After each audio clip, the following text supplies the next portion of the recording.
the chief export of Canada these days to the rest of the world, it's not oil and gas. No. There's no business case for that. It is cultural Marxism. If I had to put a pin on it, the anti-colonialist lefties are colonizing places of the world who did not have a sexual revolution and do not want a sexual revolution with the worst parts of the sexual revolution. I'm having a tough time pointing to any of the good parts of the sexual revolution.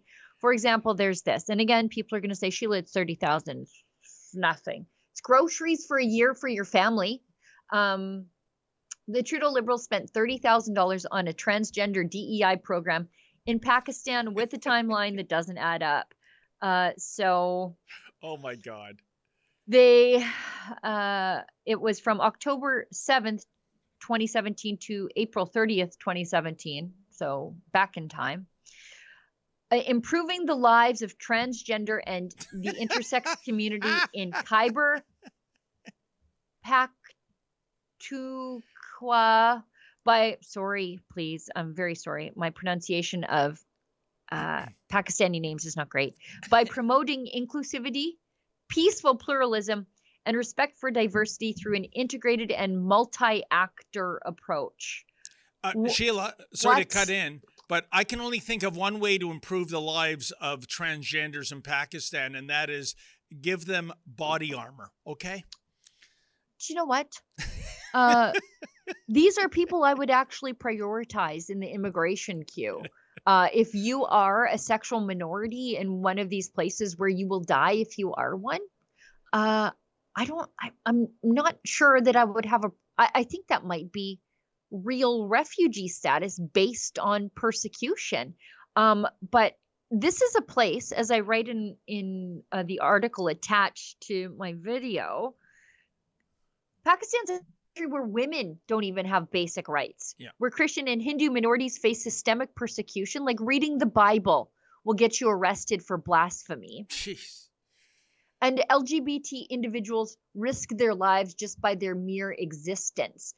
Does anybody think that this money went to any good besides enriching consultants in the Western world who probably produced a pamphlet and everybody in Pakistan was too scared to touch it lest they be associated with the LGBT community where they might now get rounded up by the religious police? Like, this is the dumbest thing I've ever seen. The whole thing is a crock from the get-go. I mean, the very idea selling transgenderism in Pakistan, isn't that kind of like going to a nudist colony and trying to sell itching powder? You know what I'm saying? By the way, Sheila, do you remember last summer you and I went to a nudist colony? We kept I felt like I felt like I had itching powder on me the whole time on the way home. And the people were the nicest people. They were willing to talk to us the whole time. I was in a bizarro world. I was like, 10 years ago, where has this career taken me? I've gone all around the world, holding the government to account. And yet on this fine summer day, outside of the major metropolis of Toronto, I find myself with David Menzies talking to a pair of nudists about government overreach. Where were your eyes doing the interview, Sheila? That's what I want to know. I still suffer ocular damage from drawing my eyes upward towards the sun and praying for the sweet release of blindness. I didn't have that problem.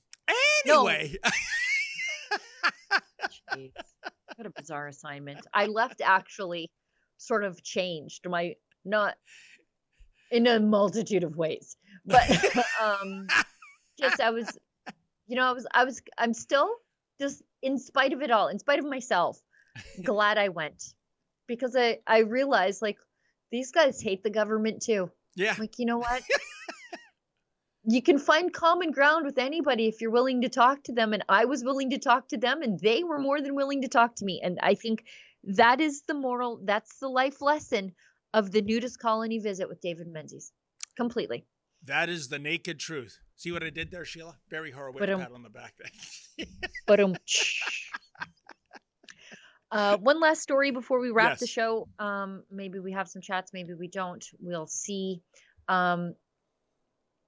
in spite of the Liberal claims of genocide, wouldn't you know it, the Canadian government has cut off funding to the committee seeking to locate unmarked graves. I would just get these people shovels. I believe they're on clearance at the PV Mart because PV Mart is closing, to my great dismay, but they have not found a single body, and now they're not even looking for them anymore. And again, I say, as I said from the beginning, if we are to concede that a genocide took place here, why aren't we trying to get to the bottom of it, get to the facts, do an official count? And the United Nations, for all their flaws, are actually really good at documenting genocide. Stopping them, not so great. But documenting a genocide after the fact, they're experts in it. Why were they never called in to deal with this in a culturally careful way? That was never done. None of it. It's almost as though they know that continuing to investigate, or even for that matter, beginning to investigate, would cause the scales to fall off everybody's eyes and the lies to come apart. No, and it's amazing, Sheila, because going back maybe 5 or 6 years ago at my old alma mater, when it was still called Ryerson, when the mob of hooligans came to tear down the statue of Egerton Ryerson, spray painted on the statue or behind it, my memory's a little foggy, was the slogan, "Dig them up." But there's no them there. Right. This is the hoax of the century. Yeah. I mean, they have to cut the funding for the excavation, because if the funding means excavation and excavation means the lies come undone, then we cannot have excavation. We can only have this lie that has never been debunked. And I don't understand it. If you thought sincerely, and I'm sure some people do, if you thought sincerely that a member of your family was killed, either through neglect or otherwise, or abused in this facility, wouldn't you want to get to the bottom of it? I know I would. Maybe I can't relate. I don't know. But if some institution had done my family a systemic wrong that generations of my family now henceforth still deal with, I would want accountability. And with reconciliation and accountability, the first part of truth and reconciliation is truth. And we're just not there yet. Unfortunately, Sheila, just asking some hard questions, just fact-checking the numbers will get you canceled. And it's happened to people in this country just for sure. Questioning the narrative. Yeah, it's denialism. Actually, right now, I forget it's called Sugarcane. Sugarcane, I think, is nominated for an Oscar. Is that right? It's on Disney Plus. It's about a residential school where they claim that a priest and a student had a baby, and the baby was thrown in the incinerator, and then the incinerator was found in the incinerator. And this is like written by a descendant of the baby. And the whole thing, they claim it's a documentary. The whole thing is based on a lie. Complete lie. The girl who did in fact abandon her baby in the incinerator served time for it. No nuns abandoned any baby in the incinerator. The girl did it. She served time for it. And the baby was not the child of a priest. And yet the lie permeates the culture. Sheila, maybe I'm showing my age here, but I remember when Disney was putting out movies like Dumbo and Cinderella and Snow White and the Seven Dwarfs. Well, they probably can't call it that anymore. But I mean, what you just described as something from a nightmare Hannibal Lecter would suffer. And this is coming from the Imagineers at Disney. Well, Disney didn't make it, but they are hosting it on Disney Plus, and it is a complete fabrication. Nominee for documentary. It's not a documentary.